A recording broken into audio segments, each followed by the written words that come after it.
La première question, que signifie pour vous l'éducation au bonheur? Alors, que signifie l'éducation au bonheur? C'est une grande question, n'est-ce pas? L'éducation au bonheur, ça signifie déjà une connaissance du fonctionnement de l'être humain, et ça signifie également l'acceptation que le bonheur puisse être justement une réalité, comme on le disait tout à l'heure, alors que souvent, dans notre société, on pense que le bonheur, c'est juste accepter notre vie, être content de notre travail, et que nous devons déjà être satisfaits parce que c'est déjà pas mal. Donc pour moi, le bonheur, c'est bien plus exigeant que ça. Le bonheur, c'est que chaque être humain sur la Terre puisse trouver une véritable signification à sa vie, dans le domaine personnel, dans le domaine professionnel, dans son idéal de vie et dans son idéal par rapport à son entourage, et par rapport à ce qu'il vit dans sa communauté, dans son pays, etc. Ce qui veut dire que cela demande un état d'esprit particulier. Donc quand on parle de bonheur, je pense qu'on pourrait parler d'état d'esprit. Cet état d'esprit qui demande évidemment un travail sur soi, une connaissance de ses difficultés personnelles, mais avant tout, je dirais, une motivation à vouloir avoir l'état d'esprit adéquat pour se lever tous les matins en ayant une gratitude envers la vie et une gratitude envers soi aussi, parce que si on est heureux, ça veut dire que nous avons bien travaillé. Donc la première gratitude que nous devons avoir, c'est envers nous-mêmes. C'est déjà une première approche. Hein. Ça m'arrange bien parce que ces derniers temps, j'étais un peu pessimiste. Donc je vois ce qui se passe dans le monde. Et c'est vrai qu'on doit, la meilleure façon d'agir, c'est de garder un état d'esprit positif. Bon, alors encore faut-il comprendre ce que veut dire un état d'esprit positif. Parce que c'est vrai que c'est facile de dire un état d'esprit positif et se lever tout le matin en se disant « Ah youpi, la vie est belle, c'est génial, tout le monde il est beau, tout le monde est gentil ». Donc pour moi, l'état d'esprit positif, c'est encore autre chose. Hein. Un état d'esprit positif, c'est une capacité de comprendre que nous avons le pouvoir nécessaire pour construire la vie que nous voulons. Donc ça veut dire que ça demande du travail, ça demande de la persévérance. Ça demande aussi un lâcher-prise par rapport à ce que nous voyons justement dans la société, dans le monde. Et encore une fois, le lâcher-prise ne veut pas dire se soumettre, ça ne veut pas dire accepter que le monde soit mauvais parce que l'être humain n'est pas bon en soi et que de toute façon ça sera toujours comme ça sur la Terre. Lâcher prise, ça veut dire que je vois ce qui est en face de moi, j'accepte que cela existe, mais en même temps je fais ce qu'il faut pour que le monde évolue et pour que cela change. Donc pour moi, c'est de lâcher prise, c'est cela. Et en même temps, cela demande aussi une grande connaissance de soi. Pourquoi? Parce que la première chose que nous devrions découvrir à l'intérieur de nous, c'est notre idéal. C'est cet idéal dont on parle peu dans notre société. Comme je disais tout à l'heure, on a tendance à se suffire à soi-même, à estimer que du moment que j'ai un travail, tout va bien pour moi. Il est primordial, j'estime, que dès l'enfance, une personne sache qui elle est, quels sont ses véritables besoins fondamentaux, et qu'elle puisse découvrir cet idéal sans se dire que l'idéal ça va pour les enfants, pour les adolescents, mais plus tard il faut devenir raisonnable. Donc pour moi, être raisonnable, c'est justement écouter notre idéal et le mettre en pratique dans notre vie de tous les jours. C'est très très important. Et je peux vous dire que depuis 35 ans que j'enseigne, si une personne est vraiment motivée dans sa vie, elle peut découvrir son idéal et elle peut vraiment être satisfaite de sa vie dans son domaine affectif, dans son domaine professionnel, et elle peut réussir justement à combiner son idéal et ses besoins financiers, son besoin de construire sa vie avec un entourage. Yeah. Est-ce que, il y a une chose qui m'a touché, c'est cette idée de trouver son idéal. Est-ce qu'il y a un idéal général qui convient à tout le monde, comme on parle des objectifs, des vérités absolues et des vérités relatives? Est-ce qu'il y a un idéal absolu qui permet de trouver un consensus avec les autres, malgré notre spécificité, et dans le même temps, où est la place de l'idéal personnel? Bon, tout dépend de ce qu'on appelle l'idéal. Je dirais que pour moi, l'idéal, ce n'est pas un consensus. Hein. Un consensus, ça peut vouloir dire aussi politiquement correct, donc je ne sais pas par là. L'idéal, il y a effectivement, on peut dire qu'il y a deux sortes d'idéal. Il y a effectivement un idéal individuel, c'est-à-dire que chaque personne a un idéal propre qui correspond à sa véritable personnalité, qui correspond aux qualités qui sont en elle, et ces qualités correspondent à ses besoins. Donc ça veut dire qu'une personne va avoir des besoins qu'elle pourra mettre en pratique dans sa vie personnelle, dans sa manière de vivre, au quotidien. Elle a un idéal par rapport aux gens qu'elle va aimer, qu'elle va rencontrer, par rapport à ses amitiés. Cette personne va avoir un idéal aussi par rapport à sa vie professionnelle, dans le sens que des enfants naissent avec des besoins peut-être plus artistiques que d'autres, ou un besoin d'une vie plus construite. Voilà, donc chaque enfant va vivre avec des qualités qui correspondent à ses besoins, et à partir du moment où cet enfant a des qualités qui lui sont propres, ça veut dire qu'il sera en accord avec lui-même toute sa vie. Ce qui veut dire que donc, en conséquence, il peut mettre son idéal en pratique, puisque cet idéal correspond à des véritables besoins. Ces besoins correspondent aux qualités qu'il a en lui à sa naissance. Donc ce n'est pas une utopie, c'est vraiment un idéal qu'il peut réaliser tout au long de sa vie. Donc en fait, il y a autant d'idéaux que d'êtres humains sur la Terre. Même si on prend comme exemple des jumeaux, ce sont deux enfants qui vont être semblables à bien des égards, mais ces deux enfants vont pouvoir avoir une route différente parce qu'ils auront peut-être un idéal différent. Ça, c'est au niveau individuel. Ce qui veut dire qu'il faut vraiment se connaître. C'est important de connaître ses difficultés aussi, ses difficultés émotionnelles, pour retracer sa route au milieu de ces difficultés émotionnelles, apprendre à les gérer et un jour apprendre à les supprimer, parce que ce sont ces difficultés émotionnelles qui vont nous empêcher justement d'aller vers cet idéal.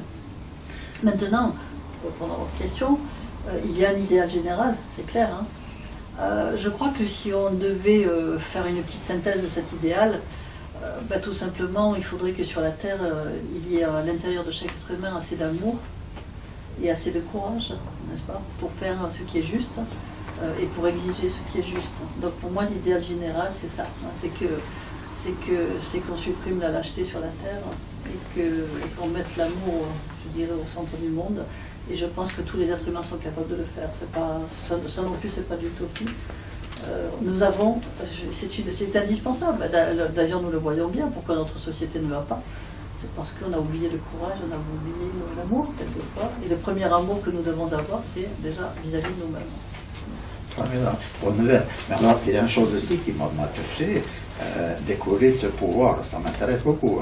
Comment vous faites pour qu'on découvre nos pouvoirs? Parce que je vois des fois, il est de suite en bonne santé, j'étais toujours intrigué. Maintenant, à mon âge, je considère que c'est justifié. Mais quand j'étais jeune, je voulais comment je peux avoir des pouvoirs pour faire face à tous ces défis que vous suggérez. En quoi consiste la découverte des pouvoirs de l'individu pour qu'il dépasse sa condition? En fait, on n'a pas besoin de découvrir notre pouvoir, parce qu'il est en nous dès la première seconde de notre vie.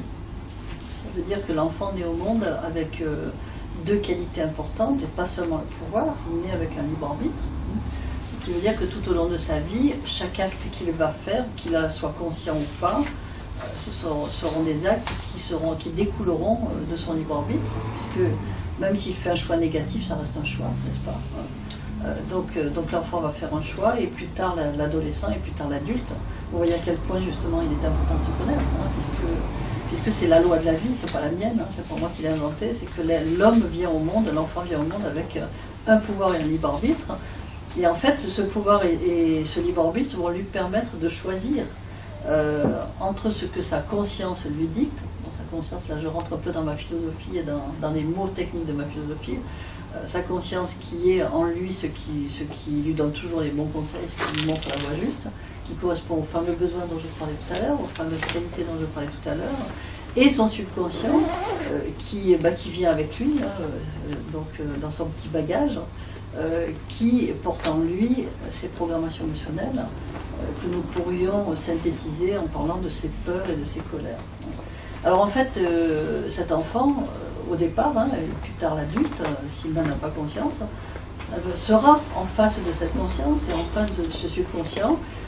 C'est comme s'il était, s'il écoutait deux postes, à la radio, et il doit choisir en fait quel poste il veut, non pas entendre, mais écouter.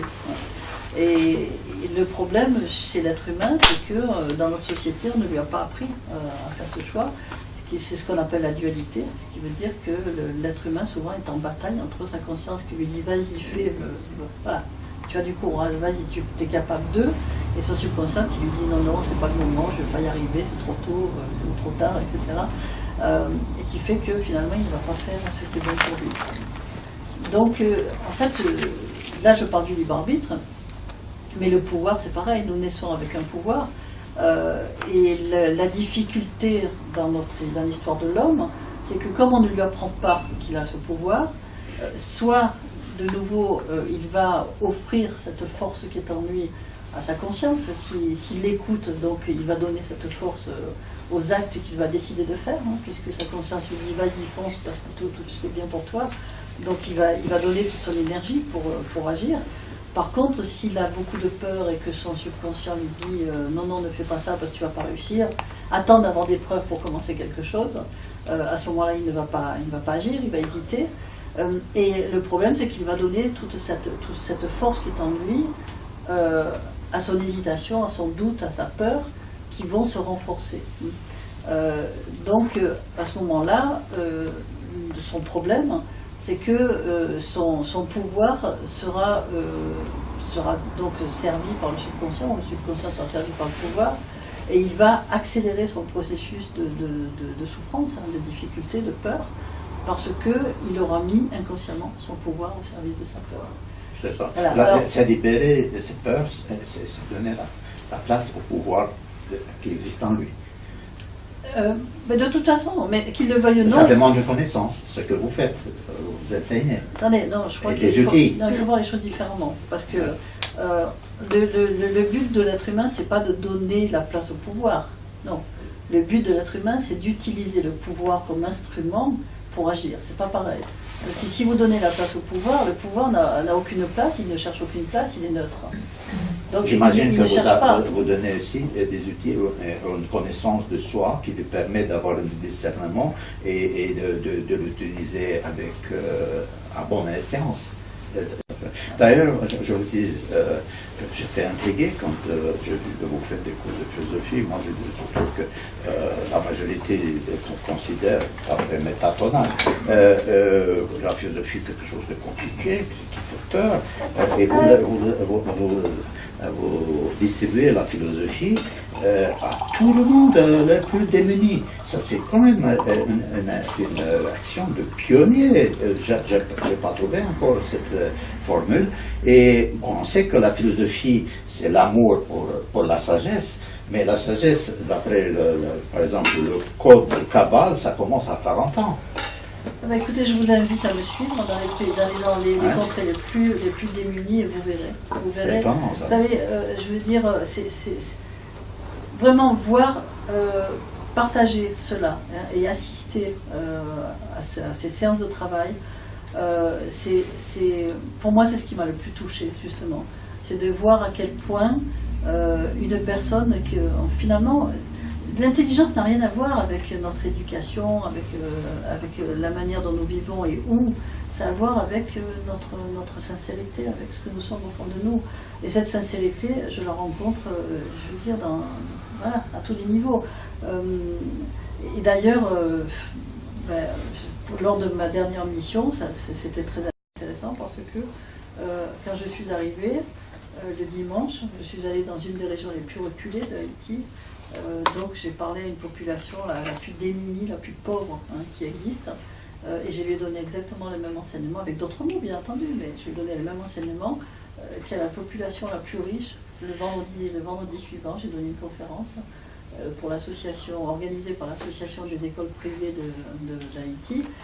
Bon, c'est clair que ce sont des parents quand même qui ont les moyens de payer un écolage à leurs enfants, dans une école par exemple avec laquelle on travaille, qui est l'école Montessori à Port-au-Prince. Donc c'est vraiment la population la plus riche. Hein.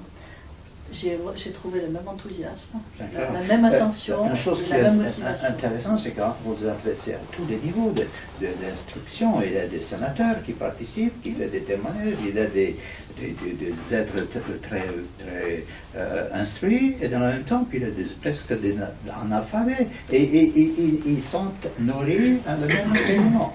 Comment vous faites que ce décalage puisse permettre une osmose, une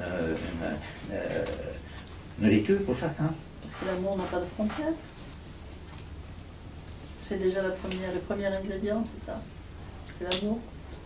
Ne pas s'imaginer parce qu'on est occidental, parce qu'on a fait des études, parce qu'on enseigne une philosophie qu'on est au-dessus des autres.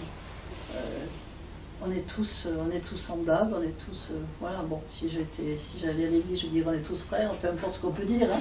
C'est vrai, parce que le père de notre père et de notre père s'appelait Adam. Bon, et la mère de notre mère et de notre mère s'appelait Ève. Moi, je pars du principe que, en fait, je ne me pose pas toutes ces questions. Je pars du principe que si les gens m'appellent, parce qu'en fait, c'est ça.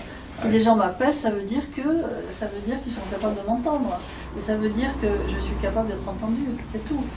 Donc le lien, d'abord, il est au niveau du cœur, il est au niveau de l'amour, au niveau du respect des uns des autres. Et je ne me pose jamais la question si les gens seront capables de me comprendre, parce que je sais qu'ils vont me comprendre. Je le sais. Mais oui. En fait, les seules personnes qui ne pourraient pas me comprendre sont les personnes qui ont été formatées, qui ont formaté leur intellect et qui se disent mais qu'est-ce qu'elle veut révolutionner la société, celle-là, avec ses nouvelles idées qui nous embêtent. Donc, je vais discuter tout ce qu'elle nous raconte. Voilà. En fait, c'est à ce niveau-là que ça peut poser un problème. Et votre instruction, quand même, vous l'utilisez pourquoi alors? Mon instruction, c'est-à-dire tout ce que vous avez appris à l'école de philosophie, toutes les connaissances intellectuelles que vous détenez, vous l'utilisez comment? Parce que si le cœur fait la miracle... Vous parlez de l'école ou de l'école de philosophie? Non, je parle de vos connaissances, parce que par rapport... Parce que vous parlez du langage du cœur, de la présence du cœur, je suis tout à fait d'accord avec ça, mais votre arsenal que vous avez obtenu avec des sacrifices et des efforts au niveau de votre instruction philosophique et de toutes les connaissances intellectuelles qui ont aussi leur bon côté, comment vous faites pour faire cette mixage, cette fusion entre l'intelligence et l'amour? En 10 jours. Je ne me pose pas toutes ces questions, c'est ça le problème. C'est compliqué, je le connais, hein. C'est fascinant. Mais enfin, c'est clair qu'on ne peut pas clarifier tous les détails. Moi, j'aimerais bien... Parlons de vocation, alors. Je crois que comme ça sera plus simple. Ah oui, c'est intéressant. Qu'est-ce que vous avez dit? C'est quoi la vocation? La vocation, c'est être appelé par quelque chose sans se poser de questions, parce qu'on sait que nous sommes faits pour cela. Voilà. Ça vous convient? C'est trop simple, prophète. C'est toujours trop simple. Ou alors on me dit c'est trop beau aussi. Pour être vrai. Non, c'est trop beau pour que ça marche. Absolument vrai. Bon. Parce que l'être humain étant tellement laid et tellement méchant que c'est trop beau pour que ça marche. Moi je prétends que même si, bien sûr que l'être humain peut être pire, mais il peut être aussi meilleur.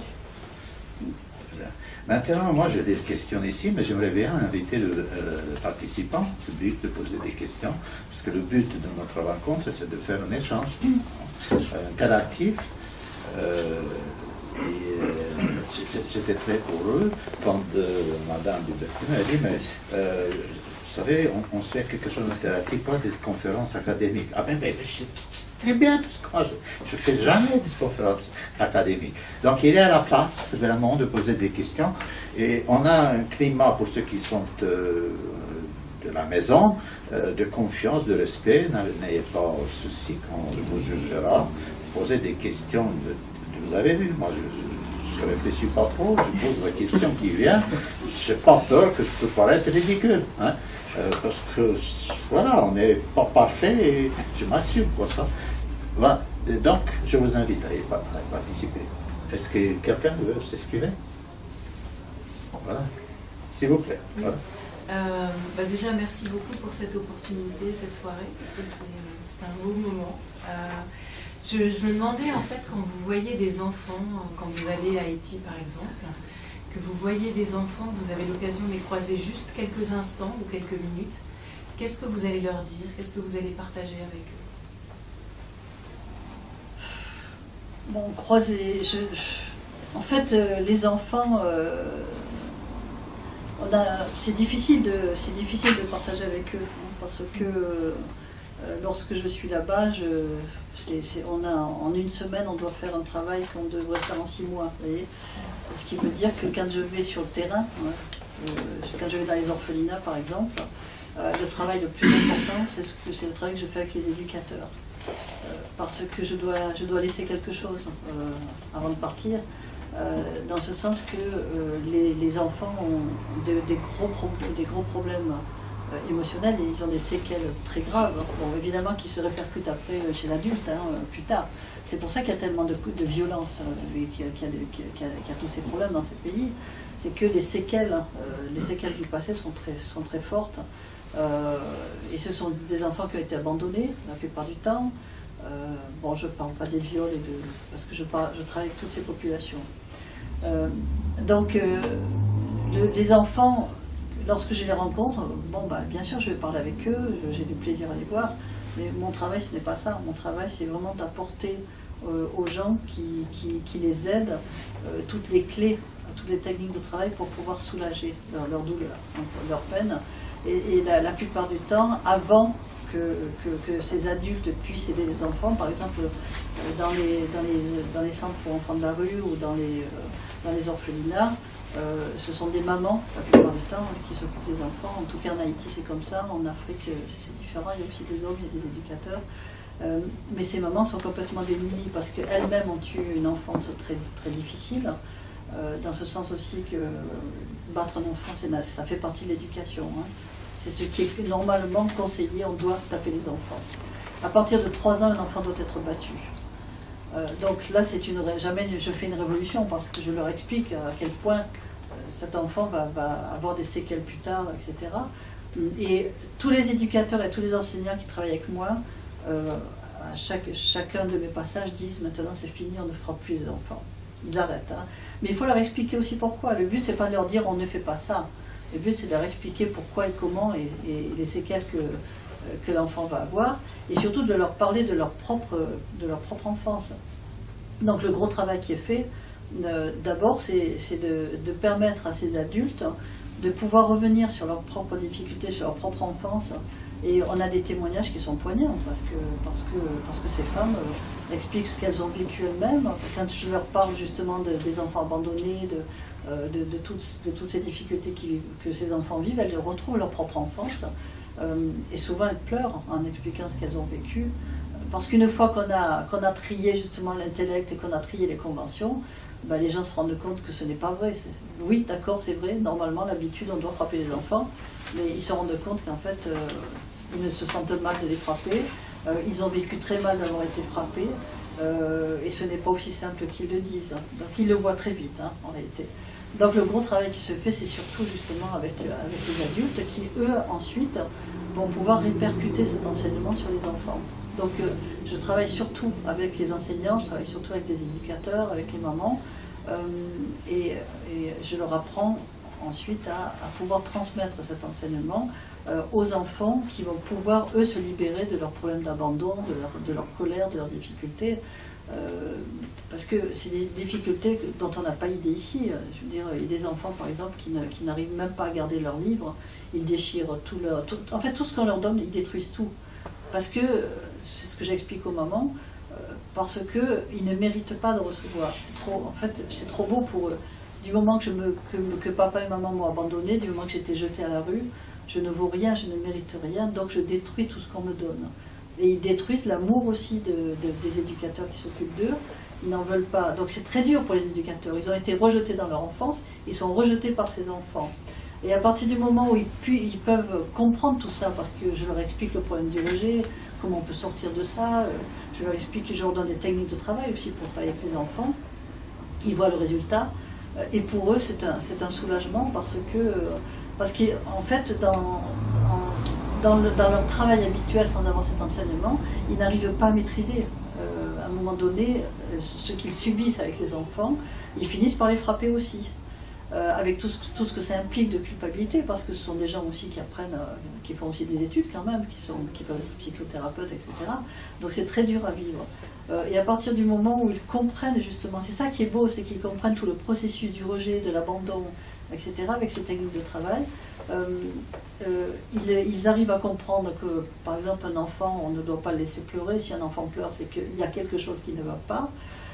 Et ils peuvent, à partir de ce moment-là, ils ont une relation complètement différente avec les enfants, basée sur l'amour, sur le respect, ce qui n'enlève pas l'éducation, la fermeté, hein, ça n'enlève rien.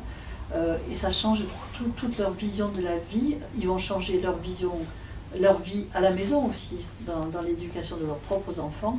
Et c'est énorme parce qu'on fait un travail au niveau de la communauté.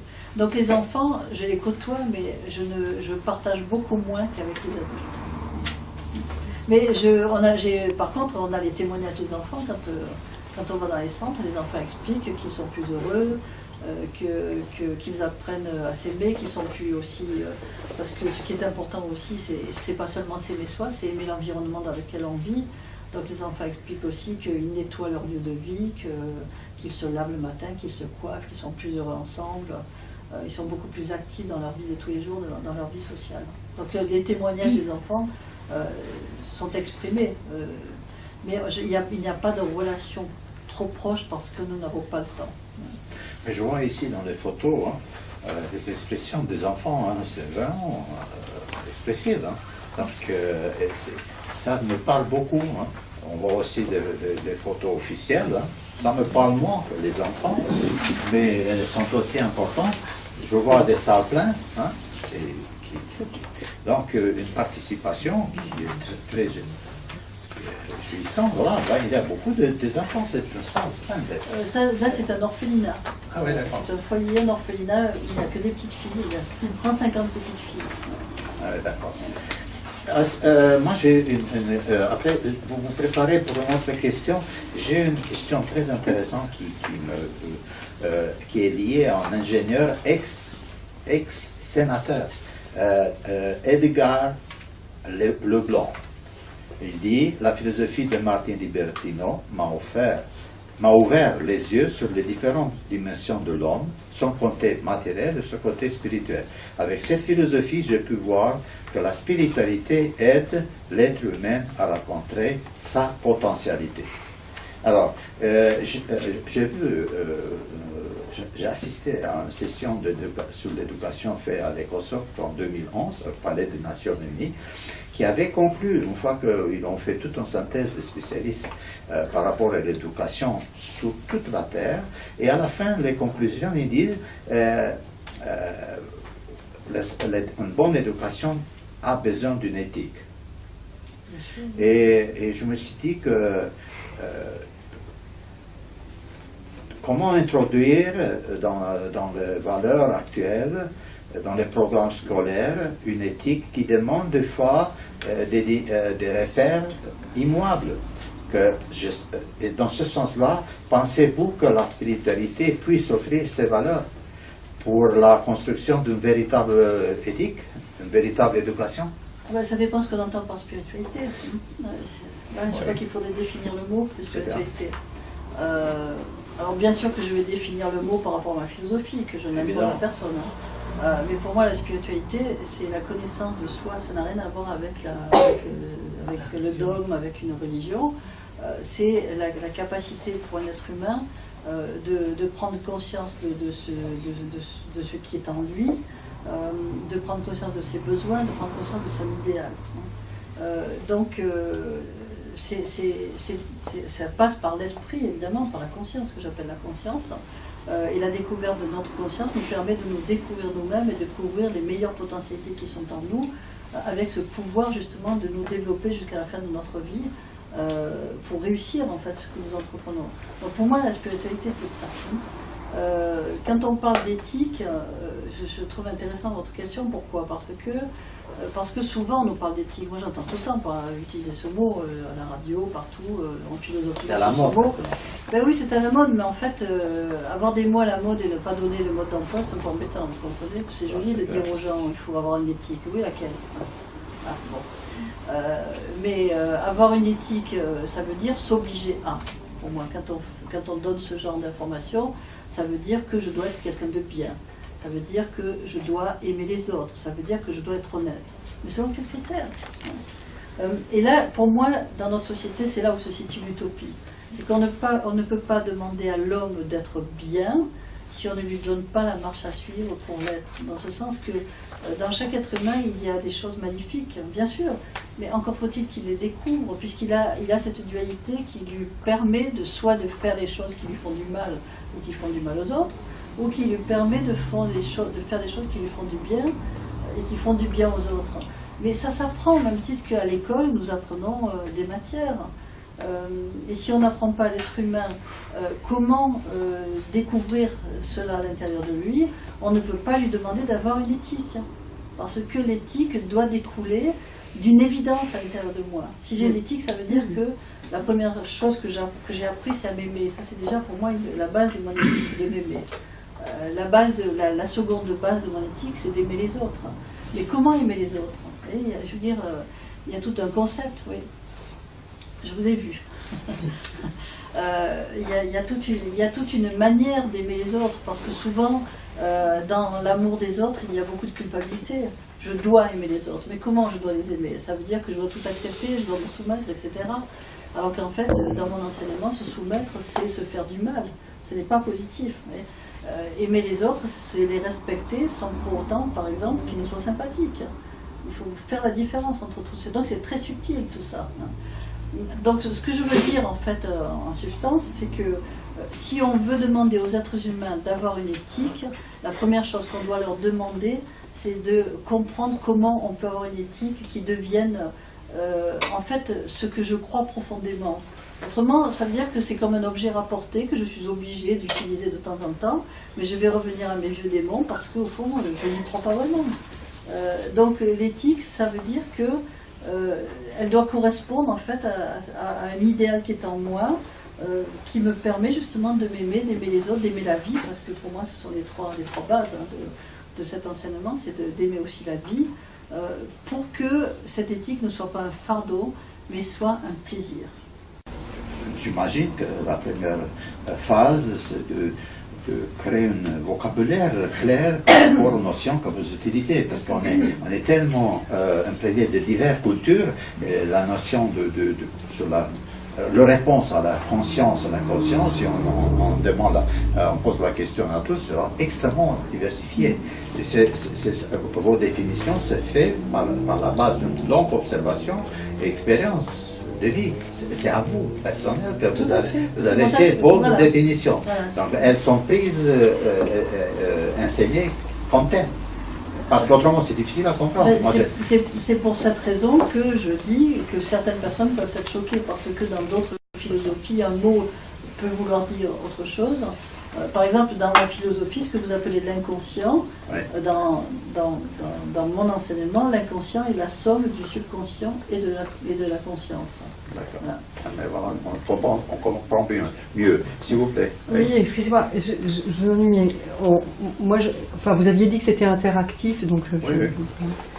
Donc, moi j'ai juste une question par rapport à une autre technique qui est aussi assez performante et pertinente. J'aurais aimé savoir ce que vous en pensez, qui s'occupe aussi de la paix et justement des conflits, etc. C'est la communication non violente.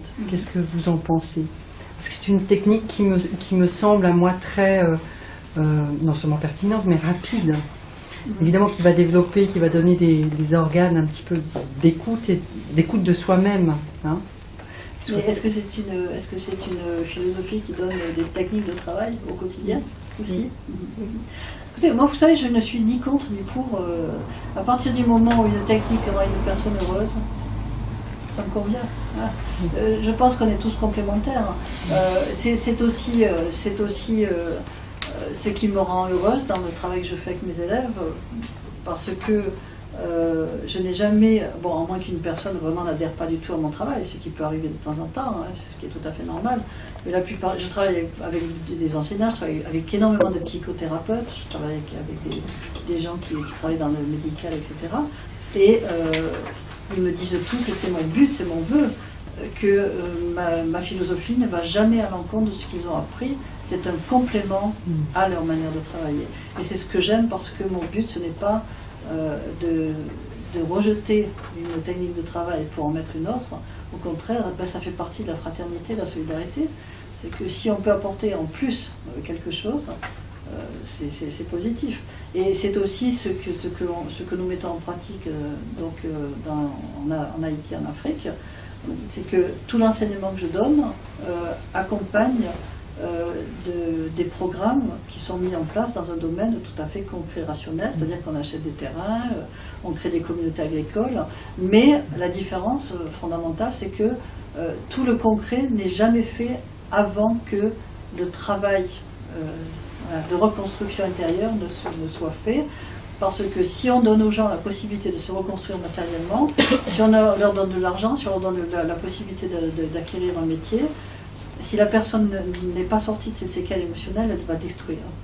Et ça, c'est des expériences qui ont été faites partout, en Afrique, en Haïti, enfin dans tous les pays fragilisés, alors que l'expérience démontre que si on permet aux enfants, aux adultes, aux adolescents, de faire ce travail de reconstruction intérieure, à partir du moment où on leur donne un métier, à partir du moment où on peut travailler ensemble, créer des communautés agricoles, ça marche, parce que les gens ont appris à s'aimer, et donc ils font ce qui est juste pour eux. Ils se donnent le temps de se reconstruire. Oui, s'il vous plaît. Moi j'avais lu sur le site ce terme de déprogrammation émotionnelle. Est-ce que vous pouvez juste dire quelque chose par rapport à cette démarche? Ouais, c'est un peu ce que j'ai expliqué. Vous avez parlé par rapport parce qu'en fait, j'ai parlé de programmation émotionnelle, mais toutes les techniques de travail que je donne servent à la déprogrammation émotionnelle. Alors, j'en ai un petit peu déjà parlé, c'est que pour faire cette déprogrammation émotionnelle, d'abord il faut comprendre le fonctionnement de l'être humain, après il faut découvrir en nous ces programmations émotionnelles, parce qu'on avance par paliers en fait. Ensuite, on a les techniques de travail au quotidien à mettre en pratique. Comment je dois penser, qu'est-ce que je dois dire au fond de moi, qu'est-ce qui se passe, comment je dois réagir par rapport à mes interlocuteurs, comment je dois réagir par rapport à mes situations, aux situations qui sont en face de moi. Et petit à petit, je vais me rendre compte que, au fond, dans ma vie, c'est comme une espèce de chemin, c'est comme une ligne. Et sur cette ligne, par rapport à chacune de mes programmations émotionnelles, je vais avancer, c'est ce que j'appelle une période de gestation, puis tout d'un coup je me trouve face à une épreuve, soit l'épreuve d'un sensible, peu importe. Enfin. Quand je suis face à cette épreuve, évidemment que si je ne comprends pas mon fonctionnement, c'est une grosse épreuve, n'est-ce pas? Parce que je vais créer la peur, je vais créer de la colère, et je vais attirer encore plus de situations où je ne vais pas m'en sortir jusqu'à la dépression nerveuse. Dans le travail que nous faisons, le but pour moi, ce n'est pas que les gens sortent de la formation initiale en se disant « ça y est, je suis devenu un Bouddha, j'ai tout réglé ». Ça n'existe pas, c'est pas possible. Si quelqu'un vous dit ça, il ne faut pas le croire, ça ne marche pas. Parce que c'est un travail de longue haleine. L'important, c'est qu'à chaque nouvelle épreuve, elle soit mieux comprise, mieux gérée, moins importante au niveau émotion, et que chacune de ces épreuves, de plus en plus, soit le plus éloignée les unes des autres. Ce qui veut dire que c'est un travail qui se fait en douceur, qui doit se faire en douceur. Et petit à petit, la personne va apprendre à mieux gérer, jusqu'au jour où elle va se lever un matin en se disant « mais c'est étonnant, dans le temps j'aurais réagi comme ça, et aujourd'hui, j'ai pas peur, tout va bien. Voilà. Avant, je me serais mise en colère, là. » Et en fait, elle ne s'est même pas rendue compte de tout ce processus. Le jour où elle n'a plus peur, où elle n'a plus de colère, parce qu'en fait, elle se souvient pas du travail qu'elle a fait, souvent. Hein. Parce que, bon, on se voit négatif, on est impatient, on veut que ça marche, et puis le jour où ça a marché, un jour on se rend compte que ça a marché, mais on ne sait pas comment ça s'est fait. Mais simplement parce que tous les jours, on a fait notre travail. Vraiment comme un ouvrier qui est sur son métier et qui avance pas à pas.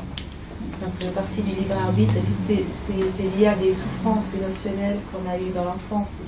Souvent, il y a des traumas ou des choses. Tout à fait, oui. L'enfant naît avec sa configuration émotionnelle, avec ses qualités aussi. En fait, tout est joué quand on vient au monde, mais attention, là où rien n'est joué, et Dieu merci, c'est que le destin n'est pas... Il n'y a aucun destin qui est tracé pour l'être humain. dire une personne est venue sur Terre, elle a un destin tout tracé, cette personne a de la malchance. Non, ça n'existe pas tout ça. Ma chance, je dois la construire. C'est moi qui construis ma chance. Voilà. J'ai une question personnelle liée à l'éducation prénatale. On est dans le cadre d'une action que l'association des formations prénatales suisse. Donc toutes nos rencontres s'est fait autour de l'éducation, connaissance de ça. Et dans le processus de l'éducation, nous essayons d'exprimer que l'éducation prénatale, c'est une composante fondamentale. Et je vais vous lire la définition officielle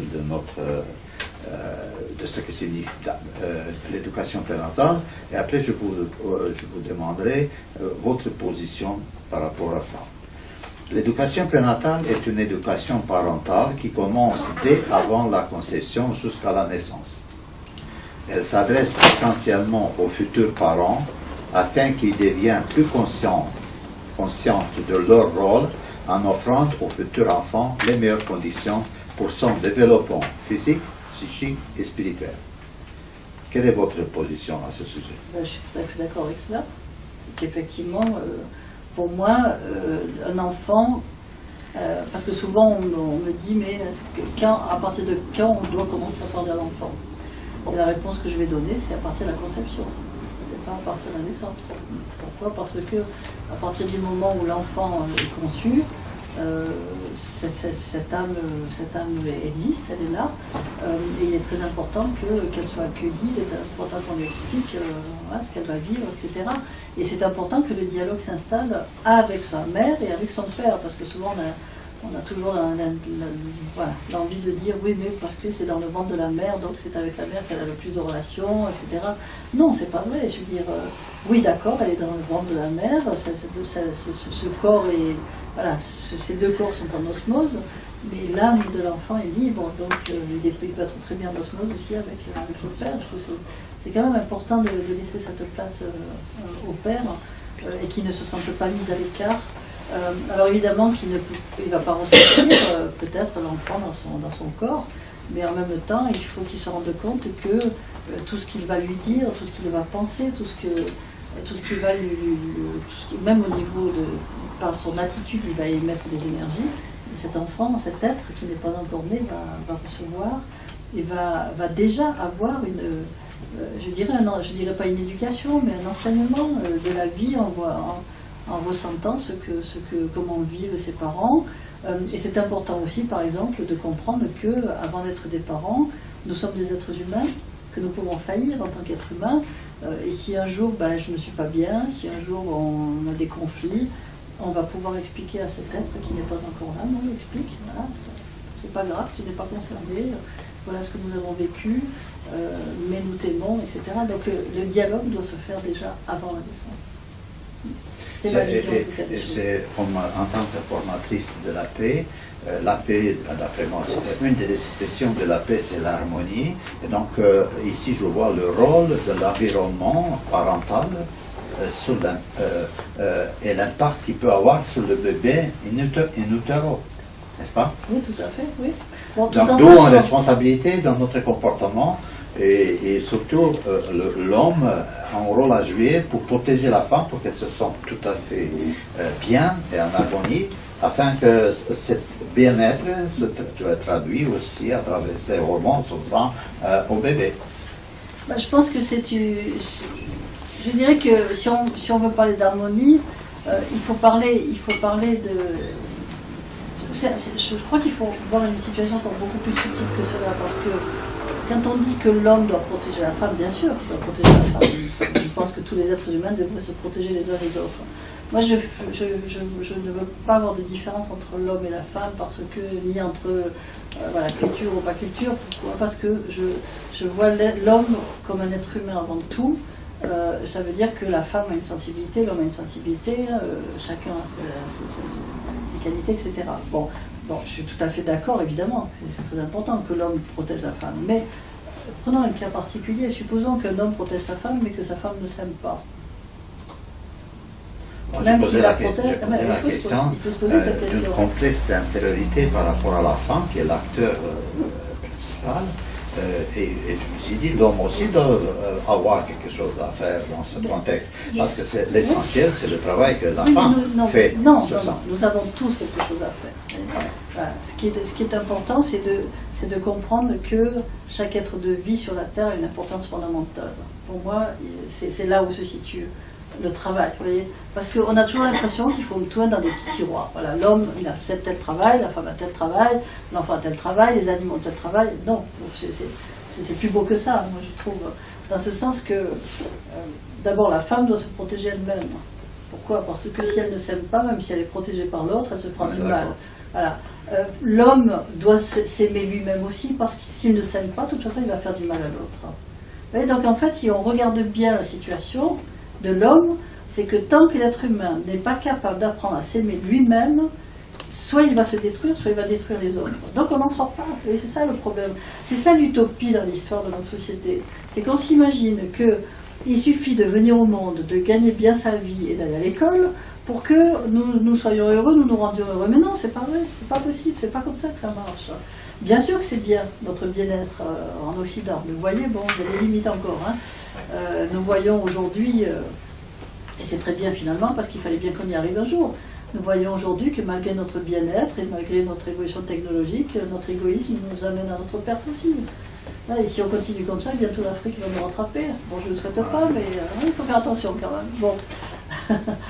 Ce que je veux dire, c'est que je comprends très bien ce que vous dites, que l'homme étant, voilà, il a plus de force physique, etc. Avant, il disait c'est un travail de femme, il ne savait pas quoi faire, il le laissait tranquille. Maintenant, il a l'autonomie qui dit qu'il faut caresser le ventre de la mère, lui parler au bébé, avoir une approche complète. Oui, mais le malentendu est des deux côtés. La femme aussi disait aller gagner de l'argent, c'est le travail de l'homme. Vous voyez, je veux dire, tout le monde a tort finalement dans l'histoire. Pourquoi?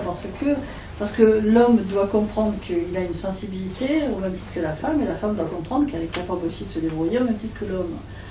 C'est un échange. À partir du moment où il y a de l'amour, à partir du moment où il y a du respect, et que justement nous ne considérons pas que l'homme doit protéger la femme, mais que nous devons nous protéger mutuellement. Voilà. Avec ce que nous sommes. C'est clair que si un homme a plus de force physique qu'une femme, j'espère bien qu'il va lui porter ses paquets. Voilà, bon, ok. Mais ça ne s'arrête pas là, quand même, vous voyez, parce que là, finalement, oui, c'est magnifique, mais en même temps, bon, voilà, vous portez les paquets de votre femme, mais ça s'arrête là, vous comprenez? Donc, mais j'ai vu aussi des exceptions de la règle, parce qu'il y a des pères qui prennent les attributs de la femme, et ils le font très bien, et la famille est heureuse. Donc moi, je n'ose plus de donner une recette, parce que chaque famille a sa recette, et si ça marche bien, comme vous avez dit, on est en ordre. Voilà, exactement, tout à fait. Il y a des hommes qui remplacent un peu la mère, et la mère travaille pour l'argent de la maison, et ça marche très bien. C'est tout à fait, justement, en étudiant toutes ces personnalités, là on comprend le processus, vous comprenez, parce qu'il y a certaines personnalités qui ont besoin d'avoir une vie active, qui ont besoin d'avoir une vie professionnelle, alors qu'il y a d'autres personnalités qui ont besoin d'être entourées, d'avoir une famille. Alors essayez de vous imaginer que ces personnalités sont partagées aussi bien par les hommes que par les femmes.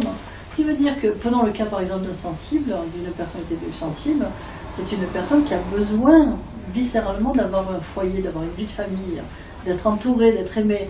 Alors cette personne, si elle a des qualités, c'est formidable, parce qu'elle est très attentive aux autres, ça va être vraiment voilà, une personne qui a une grande présence au niveau du foyer. Mais cette personne peut être un homme comme une femme. Donc si on donne comment dirais-je, cette vocation à la femme, combien d'hommes vont être frustrés, voyez? Et si on donne cette vocation qu'à la femme, combien de femmes seront frustrées? Parce qu'il y a des femmes qui ont d'autres personnalités. Prenons par exemple la personnalité de l'autonome. Souvent, c'est une personne qui va avoir besoin d'expérience sexuelle plus qu'une autre personnalité, qui va avoir besoin d'une grande liberté, qui aura du mal à s'attacher, et c'est une personne à qui, par exemple, je conseillerais de se marier très tard, parce que c'est très tard qu'elle va avoir cette assise pour éventuellement se marier, et c'est une personne peut-être qui n'aura pas forcément besoin, et n'aura pas le besoin d'avoir des enfants. Alors si c'est une femme, avec toutes les idées reçues de notre société, J'en vois tous les jours des femmes comme ça qu'on harcèle en disant alors c'est quand tu te maries, quand est-ce que tu vas avoir des enfants? Et finalement cette femme va avoir en elle un sentiment d'infériorité, un sentiment de culpabilité, alors qu'elle ne doit pas en avoir parce que sa personnalité peut-être ne va pas forcément, voilà. Et ça ne fera pas forcément une bonne mère, alors qu'un homme sensible fera un père avec un instinct maternel extraordinaire. Et pourquoi pas? De toute façon, un enfant ne sera pas malheureux dans cette configuration. S'il est aimé, et que chacun est à sa place, et que tout le monde est heureux, il sera très heureux dans cette vie à trois. Parce que les enfants sont bien plus libres et ouverts que nous. Ils n'ont pas toutes ces paramètres, toutes ces conventions de notre société.